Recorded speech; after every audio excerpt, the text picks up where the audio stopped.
சீக்கிரமாக ஹெல்தியான ஒரு ஸ்வீட் ரெசிபி எப்படி பண்ணுறதுன்னு பார்க்கலாம் வாங்க. அதுக்கு நான் ஒரு 1/4 கிலோலேருந்து 300 கிராம் கடலைப்பருப்பை இந்த தொலி நீக்கி வச்சுருக்கேன். முக்கால்வாசி இது தொலி போயிடுச்சு. ஸோ 1-2 கடலை தொலியோடு இருந்தாலும் ஒன்றும் பிரச்சனை இல்லை. அதை வந்து மிக்ஸி ஜாரில் சேர்த்துக்கலாம். அதே மாதிரி இது 300 கிராம் எடுத்துருக்கோம் அப்படின்னா அதில் பாதி அளவு வெல்லம் எடுத்துக்கலாம். ஸோ அதையும் வெல்லத்தையும் சேர்த்துட்டு, ஏலக்காய் வந்து ஆப்ஷனல் தான், தேவைன்னா நீங்கள் போட்டுக்கலாம். அந்த ஸ்மெல் உங்களுக்கு பிடிக்கும் அப்படின்னா. ஸோ இதை நல்லா கொரப்பாக கிரைண்ட் பண்ணி எடுத்துட்டோம் அப்படின்னா இந்த மாதிரி இந்த ஸ்டேஜில் வந்து நம்ம வந்து லட்டு பிடிச்சிக்கலாம். ஸோ இதை வந்து ஒரு பிளேட்டுக்கு மாற்றிட்டு நம்ம லட்டு பிடிக்க ஆரம்பிச்சிடலாம். இதில் நம்ம எண்ணெயோ நெய்யோ எதுவுமே சேர்க்க தேவையில்லை. ஏன்னா அந்த கடலை பருப்புலேயே வந்து அந்த எண்ணெய் பதம் இருக்கும். அதுலேயே வந்து நமக்கு லட்டு பிடிக்கிறதுக்கு அழகாகவே வரும். ஸோ அவ்வளோதான், ரொம்ப சிம்பிளாக இது பண்ணிடலாம். ரொம்ப ஹெல்த்தியானது.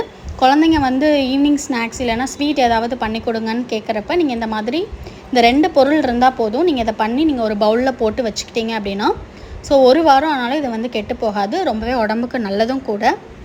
ஸோ இதே மாதிரி நீங்களும் ட்ரை பண்ணி பாருங்கள், உங்களுக்கும் பிடிக்கும்.